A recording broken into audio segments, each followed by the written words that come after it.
अंग देश और मगध पाटलिपुत्र की गौरव गाथा है। दोस्तों नमस्कार। आपने जो अभी गाना सुना अंग देश और मगध पाटलिपुत्र देश की शान है, कुछ इस तरीके से, तो ये जो है सिर्फ गाना ही नहीं है, इसके पीछे बहुत बड़ी इतिहास है।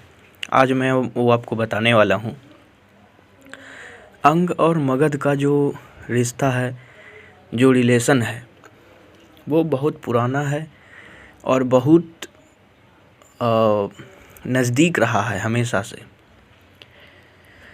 अंग और मगध का रिलेशन सिर्फ नाम से ही अलग है, बाकी यदि आप अंग और मगध के इतिहास को देखें तो दोनों ही लगभग समानांतर हैं। अंग सबसे प्राचीन है, मगध बाद में बना। मगध बहुत नवीन है, मगध बहुत बाद में बना। लेकिन मगध के विस्तार में अंग का जो योगदान है वो बिना अंग के मगध कभी विस्तार कर ही नहीं सकता था। आपको मैं बताता चलूं कि एक समय अंग की जो क्षेत्र थी, जो अंग का एरिया था, वो राजगीर और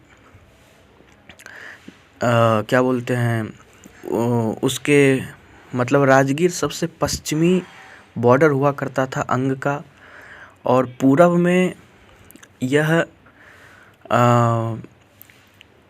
ये आपका बंग तक जाता था, और पश्चिम का तो बता दिया, दक्षिण में ये विकंठपुर जो कि समुद्र के पास है वहाँ जाता था, और पूरब में ये अंग का जो एरिया है, जो क्षेत्र है, मैं वो आपको बता रहा हूँ।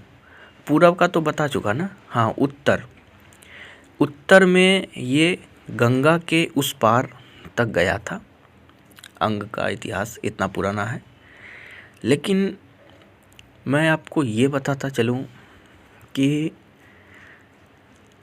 जब मगध का विस्तार होना शुरू हुआ तो पहले इन्होंने, सबसे पहले आप ये देखेंगे, यदि आप इतिहास प्रेमी हैं और इतिहास से आपका ताल्लुक़ है, तो मगध ने सबसे पहले अगर किसी पर आक्रमण किया था तो वो अंग था। क्योंकि मगध और अंग ये दोनों ही लगभग एक ही समान के जगह पर राज कर रहे थे। मगध भी समतल ज़मीन में नहीं आता। मगध का बहुत बड़ा एरिया पहाड़ियों से घिरा हुआ है, और अंग का भी बहुत बड़ा एरिया पहाड़ियों से घिरा हुआ है। जबकि राजमहल की पहाड़ियाँ जो कि अंग में आती हैं, अंग के संथाल परगना डिवीज़न में आती हैं आज, वो भारत के इतिहास से भी पहले, जब गोंडवाना लैंड यूरेशियन प्लेट से नहीं जुड़ा था, उसी समय से राजमहल की पहाड़ियाँ अफ्रीका के साथ ही वहाँ पर, जिस समय गोंडवाना लैंड था, उसी समय से वहाँ पर लोगों के नगर का प्रमाण मिले हैं। वहाँ पे बहुत ऐसे प्रमाण मिले हैं जो कि बहुत पुराने हैं। इतिहासकारों का कहना है कि ये हड़प्पन सभ्यता से भी पहले के प्रमाण मिले हैं। राजमहल की पहाड़ियाँ और मुंगेर के जो क्षेत्र हैं वहाँ पर बहुत पुराने अवशेष मिले हैं। और अंग और मगध का इतिहास इतना पुराना है कि सम्राट अशोक की माँ, जिस सम्राट अशोक ने कलिंग को धूल चटाया था, उस सम्राट अशोक की माँ हमारे चंपा से ही थी, आज के भागलपुर से। तो अंग और मगध का इतिहास और अंग और मगध का जो लोकेशन है वो काफ़ी हद तक एक है। आज भी आप देखें, अंग और मगध के लोगों की जो धारणा है, जो खान पान है, जो सोच है, जो मानसिकता है, जो उनके सोचने का तरीका है, जो पहनावा ओढ़ावा है, वो लगभग सेम है अंग और मगध का। कुछ मैथिल इन्फ्लुएंस पड़ा है जब से मैथिल, क्योंकि मिथिला का लोकेशन जो है वो बहुत घटिया है और बहुत बदसूरत है। हमेशा वहाँ पे बाढ़ आते रहता है, वो रहने के लिए सूटेबल लोकेशन नहीं है।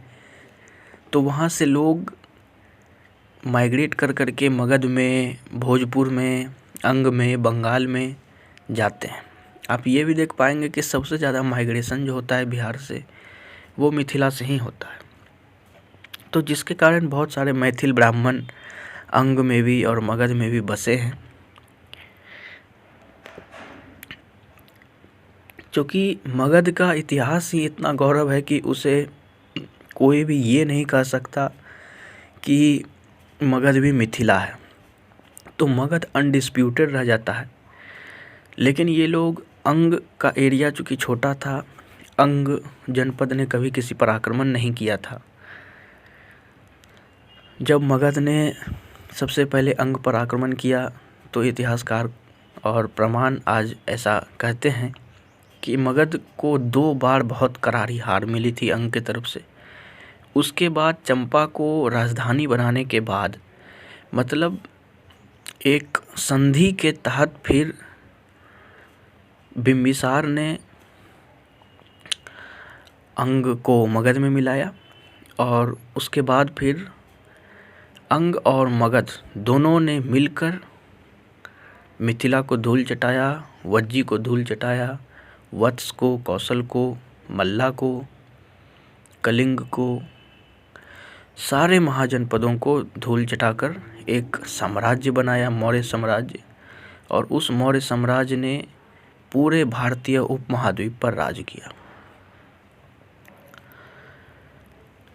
तो ये थी आज की वीडियो जो कि मैंने आपको बताई।